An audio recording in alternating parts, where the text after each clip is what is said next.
بسم اللہ الرحمن الرحیم رب اشرح لی صدری ویسر لی امری واحلل عقدۃ من لسانی یفقہوا قولی۔ صحبت اور غسل جنابت۔ صحابہ کرام رضی اللہ عنہم کے درمیان غسل جنابت کا ایک مسئلہ زیر بحث آیا۔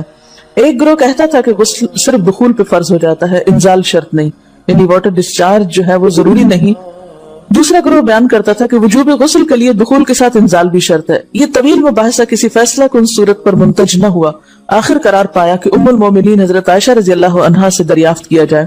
حضرت عائشہ نے کہا کہ رسول اللہ صلی اللہ علیہ وسلم نے فرمایا، اذا جلس بین شعبها الاربع ومس الختان الختان فقد وجب الغسل۔ جب مرد عورت کی چار شاخوں کے درمیان بیٹھ جائے اور اس کا محل ختنہ عورت کے محل ختنہ کے ساتھ مس کرے تو غسل واجب ہو جاتا ہے۔ تو مسئلہ یہ ثابت ہوا کہ صرف دخول پر ہی مرد اور عورت جنبی ہو جاتے ہیں اور ان پہ غسل واجب ہو جاتا ہے، انزال یعنی منی کا نکلنا شرط نہیں۔ جنابت کے احکام۔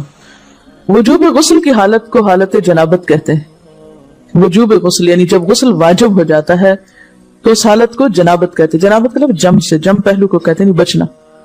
مندرجہ ذیل چار حالتوں میں مسلمان مرد اور عورت پر غسل کرنا فرض ہو جاتا ہے۔ نمبر 1، جوش کے ساتھ منی خارج ہونے کے بعد، اس میں احتلام بھی داخل ہے، یعنی کوئی ایسا خواب آئے یا ویسے۔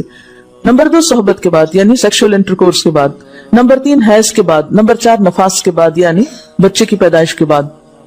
اس میں یاد رکھیے کہ بہت سے لوگ پوچھتے ہیں کہ اگر خواتین انٹرنل چیک اپ کرواتی ہیں تو کیا اس سے غسل واجب ہوتا ہے؟ تو کوئی غسل واجب نہیں ہوتا جب تک کہ ان چار چیزوں میں سے کوئی چیز نہ ہو۔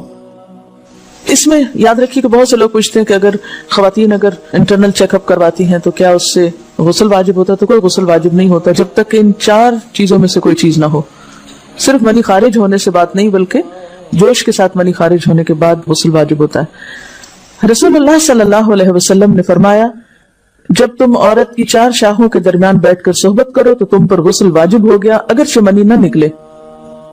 آپ نے غور کیا ہوگا کہ طہارت کے مسائل بہت تفصیل کے ساتھ اور اپنے اندر بہت ڈیٹیلز رکھتے ہیں، اور بہت سے موضوعات ایسے ہیں کہ جو انسان کی ظاہری زندگی نہیں بلکہ اس کی نجی اور ذاتی زندگی سے متعلق بھی ہیں، لیکن اس طرح پبلکلی ان کو پڑھانا اور ان کو سکھانا یہ بھی ایک ضرورت ہے، کیونکہ آپ صلی اللہ علیہ وسلم نے انصار کی خواتین کی تعریف کی کہ انصار کی خواتین کتنی اچھی ہیں جنہیں حیا دین کا علم حاصل کرنے سے نہیں روکتا۔